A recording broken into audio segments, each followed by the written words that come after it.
Okay, so I need to tell you about the gelatin trick because I just had the most uncomfortable morning after eating something that didn't agree with me, and it reminded me of how this simple ritual has been a game changer for my digestive ease.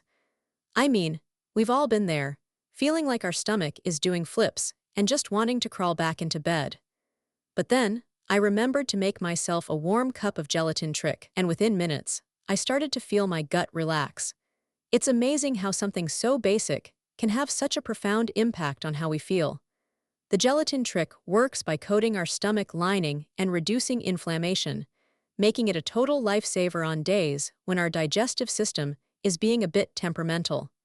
As someone who's struggled with gut discomfort, I can honestly say that incorporating the gelatin trick into my daily routine has made all the difference. If you want to learn more about how to make the gelatin trick work for you, check out the link in my description below for a more detailed rundown.